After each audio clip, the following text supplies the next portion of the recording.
നമസ്കാരം. ഓപ്പറേഷൻ സിന്ദൂർ പാകിസ്ഥാനിലെ തീവ്രവാദി ക്യാമ്പുകൾ തകർത്തെറിയുമ്പോൾ ഞെട്ടിപ്പിക്കുന്ന ചില സത്യങ്ങളാണ് പുറത്തു വരുന്നത്. ഈ തീവ്രവാദി പരിശീലന ക്യാമ്പുകളൊക്കെ തന്നെ പാകിസ്ഥാൻ ആരോഗ്യ കേന്ദ്രങ്ങൾ എന്ന പേരിലാണ് നടത്തിയിരുന്നത്. ഇവിടെ നിരവധി പേർ എപ്പോഴും വന്നു പോകുമായിരുന്നു. ഇതൊക്കെ ചികിത്സ തേടിയെത്തുന്നതാണ് എന്നാണ് പാകിസ്ഥാൻ ലോകത്തെ തെറ്റിദ്ധരിപ്പിച്ചിരുന്നത്.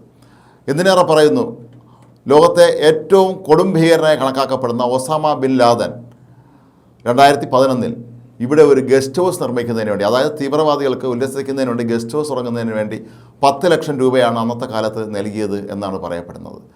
പാകിസ്ഥാൻ തീവ്രവാദ സംഘടനകളിലേക്ക് റിക്രൂട്ട് ചെയ്യുന്ന ചെറുപ്പക്കാരൊക്കെ തന്നെ ഇവിടെയാണെന്ന് താമസിച്ചിരുന്നതെന്നാണ് പറയപ്പെടുന്നത്. പലപ്പോഴും ആയിരക്കണക്കിന് ചെറുപ്പക്കാരെയാണ് പാകിസ്ഥാൻ ഇത്തരത്തിൽ തീവ്രവാദ പരിശീലനം നൽകി ഇന്ത്യയിലേക്ക് ആക്രമണങ്ങൾ നടത്താൻ തയ്യാറാക്കി വെച്ചിരുന്നത് എന്നാണ് പറയപ്പെടുന്നത്.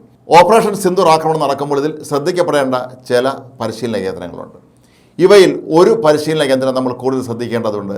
അവിടെയാണ് മുംബൈ തീവ്രവാദി ആക്രമണ കേസിലെ മുഖ്യപ്രതിയായ അജ്മൽ കസബിന് പരിശീലനം ലഭിച്ചത്.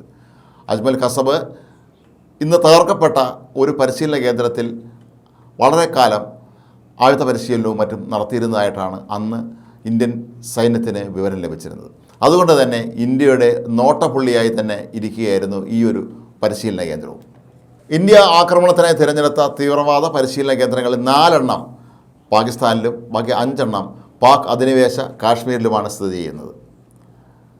പാകിസ്ഥാൻ പലപ്പോഴും അവരുടെ യുദ്ധത്തിൻ്റെ സ്ട്രാറ്റജി മാറ്റിക്കൊണ്ടിരിക്കുന്നത് കാരണം ഇന്ത്യ ഈ ഭാഗത്തേക്ക് ആക്രമണം നടത്താൻ അല്പം കൂടി സമയമെടുത്തിരുന്നു. വിശദമായ വിശകലനങ്ങൾക്ക് ശേഷം തന്നെയാണ് ഇന്ത്യ ഈ പരിശീലന കേന്ദ്രങ്ങൾ തകർക്കാൻ പദ്ധതിയിട്ടിരുന്നത്. ഇന്ത്യയെ നേരിടുന്നതിന് വേണ്ടി പദ്ധതികൾ ആവിഷ്കരിക്കാനും ചർച്ച നടത്താനുമൊക്കെ വിവിധ ഭാഗങ്ങളിൽ നിന്നുള്ള ആഗോള ഭീകരരൊക്കെ തന്നെ എത്തിയിരുന്നത് ഈ മേഖലയിലാണ്.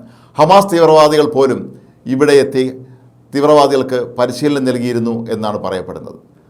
കാശ്മീരിൽ പഹൽഗാമിൽ നടന്ന ആക്രമണത്തിൻ്റെ ആക്രമണ രീതി വെച്ച് നോക്കുമ്പോഴും ഇവർക്ക് ഹമാസിൻ്റെ പരിശീലനം കിട്ടിയിരുന്നോ എന്ന് അന്ന് വ്യാപകമായ സംശയം ഉയർന്നിരുന്നു. കാരണം ഇരകളെ വെടിവെച്ച് കൊല്ലുന്നതിന് മുമ്പ് അവരുടെ ജാതി മതവും എല്ലാം ചോദിച്ചിട്ടാണ് ഇവർ ആ കൊടുങ്കൈ ചെയ്തത്. സാധാരണയായി ഹമാസ് തീവ്രവാദികളാണ് ഇത്തരത്തിലുള്ള ഒരു ക്രൂരകൃത്യങ്ങൾ ചെയ്യാറുള്ളത്.